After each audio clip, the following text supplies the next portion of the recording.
Here on Video Games and Consoles from the Loft, I've reviewed many light guns and infrared guns such as the Super Scope, the Menacer gun, the G-Con 45 gun, the Virtual gun, and even Sega's Phaser gun has made an appearance. And today is no different, as today we're taking a look at the Justifier, and bundled in with the video game Lethal Enforcers, and this one's for the Mega CD. Welcome back to part 49.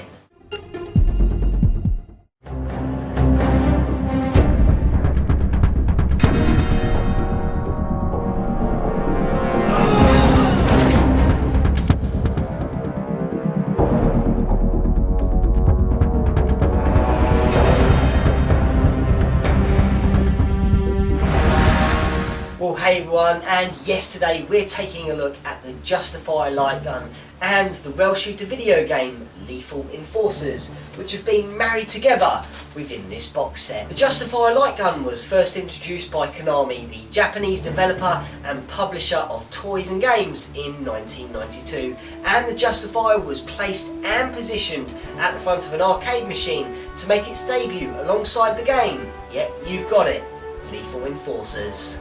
And both the Justifier light gun and the Lethal Enforcers video game found their way and ported to the home console market and onto the Super Nintendo, the Sega Mega Drive or Sega Genesis, onto the Sega Mega CD, and even the Sony PlayStation. The Justifier light gun came in 3 different colours, and for Sega and Nintendo's consoles there was a blue and a pink, and the pink happens to be rather rare now, and for Sony's PlayStation there was a green version on offer. Both the gun and the game managed to drum up a bit of controversy during their time, as when it comes to light guns, most are normally based on futuristic looking phasers and something that might resemble a weapon out of Star Trek or Star Wars. However, the Justifier is actually based on a real gun, a Colt Python Magnum from 1955.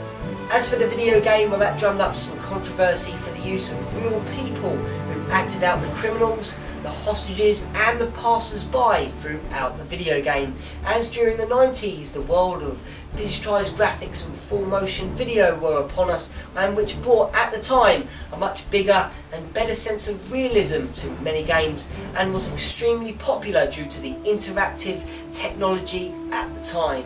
Well, I think we're ready for some Lethal Enforcers action now, so let's quickly take a closer look before some gameplay. Konami's Lethal Enforcers box set has been decorated up to the eyeballs in graphical artwork, and 4 super in-game shots lay upon the back of the box. Inside the box you get a polystyrene tray which holds your instruction manual, complete with everything you need to know from setting up to playing and enjoying the game to the fullest. The box also comes with the Lethal Enforcers CD, and last but not least, the most important item, the Justifier light gun, which is a beautiful colour of blue, and the moulded plastic really has a shine and a slick finish to it. The Justifier has a 9-pin connector which plugs into the controller port too, and the Justifier's trigger is very easy to pull back and is actually rather weak compared to other light guns. However, it can be used quickly during heavy onslaught during the game, but you just don't get that classic snap.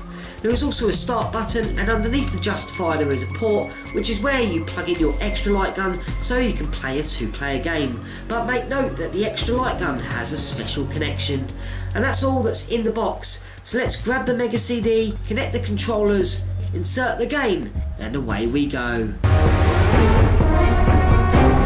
As a street smart cop, you have to stamp out crime in the toughest parts of the city and progress up through the police ranks as you combat the criminals in bank robberies, high speed, car chases, kidnappings and hijacking attempts. Welcome to the digitised action of Lethal Enforcers. Lethal Enforcers.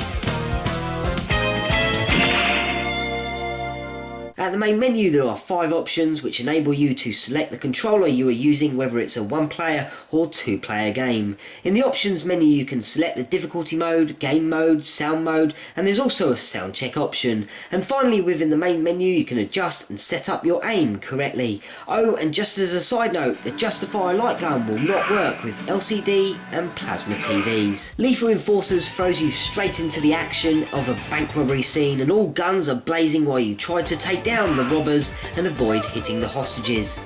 You as a player have a certain amount of life, and every time you are hit, you will lose 1 health bar, so hit first before the criminals hit you. There are also various weapons which can be picked up, such as a magnum, an automatic, an assault rifle, a shotgun, machine gun, and even a grenade gun throughout the 5 stages in the game.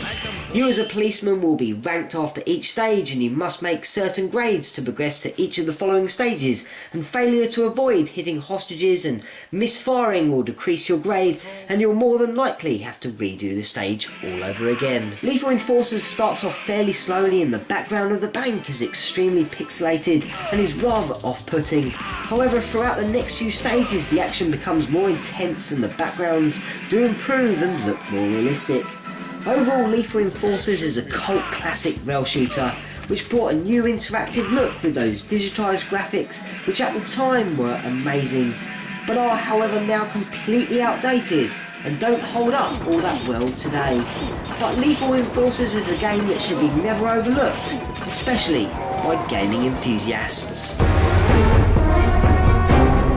Well, that's it from me for today, but I'll be back in around 2 weeks for the final part of Season 5 and for episode or part number 50, and I hope you'll join me for that. So take care, have a great week, and I'll see you soon.